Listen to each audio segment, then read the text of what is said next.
প্রিয় শিক্ষার্থীরা, আজ অনেকদিন পর তোমাদের উদ্দেশ্যে দুটি কথা বলতে চাই। যারা এসএসসি পরীক্ষার্থী আছো 2025, তোমাদের এসএসসি পরীক্ষা একেবারেই হাতের নিকটে চলে এসেছে। তোমাদের উদ্দেশ্যেও আমার এই কথাগুলো, বাকি যে শিক্ষার্থী আছো তাদের উদ্দেশ্যেও আমার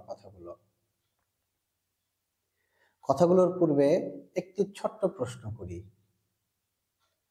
আমরা আমাদের জীবনে সবচেয়ে বেশি কাকে ভালোবাসি বলতে পারবে? আমাদের অনেকে হয়তো উত্তর করব যে বাবাকে বা মাকে বা বড় ভাইকে বা বড় বোনকে বা অমুক বন্ধুকে তমুককে বা আদার্স কাউকে আমরা সর্বোচ্চ ভালোবাসি। এটা আমি বিশ্বাস করি না। আমরা সবচেয়ে বেশি ভালোবাসি নিজেকে। সত্যি কিন্তু এটা, হয়তো এভাবে কখনোই আমরা ভাবি না যে আমি নিজেকে কতটুকু ভালোবাসি। তুমি যদি একটু চিন্তা করো তাহলে তুমি বুঝতে পারবে যে তুমি সবচেয়ে বেশি তোমাকেই ভালোবাসো। তাহলে নিজেকে যেহেতু আমরা অনেক বেশি ভালোবাসি, সবচেয়ে বেশি ভালোবাসি, তাহলে তো আমাদের নিজের জন্য কিছু করা দরকার। তুমি যদি অন্য কাউকে বেশি ভালোবাসো, মানে ভালো তো আমরা সবাইকে বাসি, বাবাকে বাসি, মাকে বাসি, পরিবারের অন্যান্য সদস্যদের বাসি, বন্ধুদের বাসি, আত্মীয় স্বজনদেরকে বাসি। যাকে বেশি ভালোবাসি তার জন্য কিন্তু আমরা কোনো উপহার নিয়ে যাই, তাকে ভালো একটু খাওয়াই, ভালো গিফট করি, তার মতো করে চলার চেষ্টা করি। এটা কিন্তু আমরা করি সাধারণত। কিন্তু আমরা যে নিজেকে সবচেয়ে বেশি ভালোবাসি, নিজের জন্য আমরা কতটুকু করি একটু ভেবে দেখো তো। প্রিয় শিক্ষার্থীরা, আমি এই কথাটা কেন বললাম যে আসলে আমরা নিজেকে ভালোবাসি, অনেক বেশি ভালোবাসি, কিন্তু নিজের জন্য কতটুকু করছি? এই যে সামনে এসএসসি পরীক্ষার্থী, অনেক অভিভাবককে বলতে শুনি, স্যার আর 2টা মাস পরীক্ষার আছে, অথচ আমার ছেলে বা মেয়ে এখনো আমি সিরিয়াস দেখি না, এখনো ঘুরে বেড়াই, যথেষ্ট সময় নষ্ট করছে, পড়ছে না। কেন এগুলো শুনতে হবে? অন্যান্য যে ক্লাসের শিক্ষার্থী আছে তোমাদের প্রতি একই কথা, যে আসলে আমাদের লাইফটাকে সেট করার জন্য কিন্তু পড়ার বিকল্প নেই, পড়াশোনার বিকল্প নাই। আর এই পড়াশোনার জন্য অবশ্যই কিন্তু আমাদের একটা ভালো রেজাল্ট দরকার। বর্তমান যুগটা যে কতটা কম্পিটিশনের যুগ তোমরা কিন্তু বুঝতে পারছো না। এই যে 7, 8, 9, 10, 11, 12 এই ক্লাসগুলোতে কিন্তু এতটা বোঝা সম্ভব না, কিন্তু তারপরও তোমাকে বুঝতে হবে। বর্তমান পরিস্থিতি তোমাকে বুঝতে হবে। বর্তমান পরিস্থিতি তুমি যদি না বোঝো তুমি পিছায় পড়বে। হ্যাঁ, এটা এতটা প্রতিযোগিতার যুগ যে এখানে প্রতিযোগিতায় টিকে থাকতে হলে তোমাকে যোগ্য হয়ে টিকে থাকতে হবে। একটা কথা প্রচলিত আছে, আমাদের পৃথিবীতে শুধুমাত্র যোগ্যরাই টিকে থাকে, অযোগ্যরা কিন্তু টিকে থাকতে পারে না।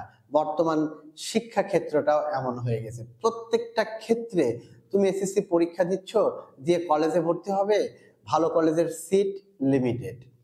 এইচএসসির পরে ভালো কোথাও অ্যাডমিশন নিবে, মেডিকেল, বুয়েট বা ইউনিভার্সিটি, প্রত্যেকটা ক্ষেত্রে কি সিট লিমিটেড। তাহলে কি হচ্ছে? যোগ্যরা ওখানে যাচ্ছে, অযোগ্যরা ঝরে পড়ছে। আমাদের সবার ড্রিম কিন্তু আলটিমেট ওই জায়গায় পৌঁছাবো, কিন্তু কি হচ্ছে? আমাদেরকে ওই জায়গা থেকে ঝরে পড়তে হচ্ছে। কেন? কারণ তুমি বা আমি ওই পর্যায়ের যোগ্য না। সো আমাকে যোগ্য করে গড়ে তুলতে হবে। এসএসসি পরীক্ষার্থীদের প্রতি একটাই কথা, আমাদের হাতে যে সময়টুকু আছে আমরা সময় নষ্ট করব না।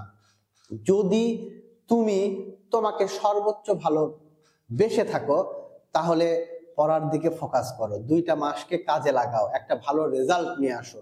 এই রেজাল্ট তোমার যে মনোবলটা বৃদ্ধি করবে, পরবর্তী পরীক্ষার জন্য তুমি প্রস্তুত হয়ে যাবে। দেখো যে এসএসসি পরীক্ষাতে একটা ভালো রেজাল্ট করে দেখো, ভালো রেজাল্ট করার যে নেশা, এই নেশাতে তুমি ইন্টারমিডিয়েটে ভালো করবে, ওই ভালোটার নেশাতে তুমি পরবর্তীতে ভালো জায়গায় অ্যাডমিশন নিতেও পারবে।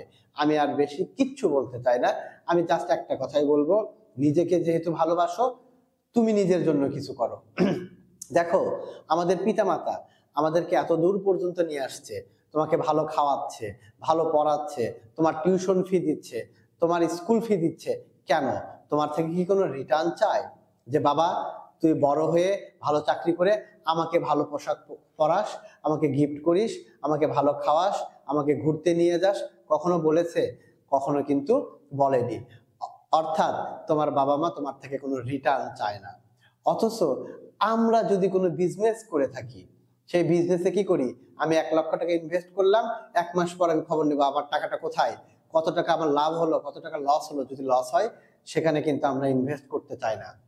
কিন্তু বাবা মা তোমার আমার পিছনে যে ইনভেস্ট করে যাচ্ছে উইদাউট এনি রিটার্ন, কোনো রিটার্ন ছাড়াই তোমার আমার প্রতি ইনভেস্ট করে যাচ্ছে কেন? কারণ তোমার ক্যারিয়ারটা যেন গড়ে যায়। আমি এটাই বলতে চাচ্ছি যে তারা চাচ্ছে কি, তারা চাচ্ছে তোমার জীবনটা একটা শক্ত মজবুত হোক, তুমি একটা ভালো রেজাল্ট করো, ভালো জায়গায় যাও, এজন্য তোমার পিছনে ইনভেস্ট করা হচ্ছে, এটা তোমার জন্য। হ্যাঁ, সো তোমার জন্য তুমি কিছু করো, এটাই করার সময়। এসএসসি পরীক্ষা যতটা ফোকাস হবে, তোমার জীবনের কোনো পরীক্ষায় এতটা ফোকাস এতদিন হয়নি। তোমাদের উদ্দেশ্য, আমার বক্তব্য শেষ। বাকি যারা আছো তাদের প্রতি কথা, দেখো সামনের জীবনটাকে একটু দেখার চেষ্টা করো। তুমি আজকে যেটা দেখছো 7, 8, 9, 10 এগুলোতে পড়ে, আসলে তুমি কিচ্ছু দেখছো না। তোমার জীবনের সম্পূর্ণটা কিন্তু এখনো বাকি রয়ে গেছে। পরের ক্ষেত্রটা যে এত বড় হতে পারে, তুমি এখন ক্লাস 8-এ 9-এ পড়ে ঘুরে আড্ডা দিয়ে যে মজাটা পাচ্ছ, এর থেকে বিশ্বাস করো কয়েক গুণ, কয়েকশো গুণ বেশি মজা বা আনন্দ তোমার জন্য আদার্স ক্ষেত্রে অপেক্ষা করছে। জাস্ট এটুকু তোমাকে স্যাক্রিফাইস করতে হবে। তুমি যদি এইটুকুকে স্যাক্রিফাইস করতে পারো, দেন তুমি বড়টা ধরতে পারবে। আমি এইটুকু বিশ্বাস করি, তুমি এতটা বোকা না যে ছোট কিছুর মোহে বড় কিছু ত্যাগ করবে। ওই বড়টার স্বপ্ন দেখো, বড়টার স্বপ্ন দেখো এবং বড়টার স্বপ্ন দেখো। এই ছোট স্বপ্নকে বাস্তবায়ন করার জন্য বড় স্বপ্নটাকে মিস করবে না। এতটা বোকা তোমরা না, আমি সেটা জানি। সর্বোপরি আমি একটা কথা বলে শেষ করব, আমরা যেটাই করি আমাদের দিন শেষে পড়াশোনার জায়গাটা ঠিক রাখতে হবে। বাবা, এই সময়টা সো টাফ একটা টাইম। ছোটবেলা থেকেই এই ক্লাসগুলো থেকেই তুমি যদি সিরিয়াস না হও, ভালো কিছু যদি করতে না পারো, পরবর্তীতে আমরা কিন্তু হোঁচট খেয়ে যাব। আমাদের জীবনকে গড়ে তোলার জন্য ভালো রেজাল্টের কিন্তু বিকল্প নেই। ওকে, তাহলে আজকের বক্তব্যটা এ পর্যন্তই থাক। আমি তেমন কিছু বলার উদ্দেশ্যে আসলে বলিনি, বললে তো আসলে অনেক কিছুই বলা চলে। আমি শুধু বলতে চাচ্ছি যে সময় নষ্ট করাটা আমাদের উচিত না। আসলে যে সময়টুকু আমাদের হাত থেকে চলে যায় সেটা কিন্তু আমরা আর ফিরে পাই না। হ্যাঁ, এই সময় নিয়ে আমাদের আফসোস হয়, ইস ওই সময়টাকে যদি কাজে লাগাতাম তাহলে হয়তো আরো ভালো কিছু করতে পারতাম। এই আফসোস বোধ যেন কখনো তোমাদের মধ্যে না আসে, এ জায়গা থেকেই শুধু এইটুকু বললাম। যারা যেখানে আছো তারা তাদের সময়টাকে খুব ভালোভাবে কাজে লাগাবে, এই কথাটুকু বলেই শেষ করছি। সবাই ভালো থেকো। আল্লাহ হাফেজ। কি হলো?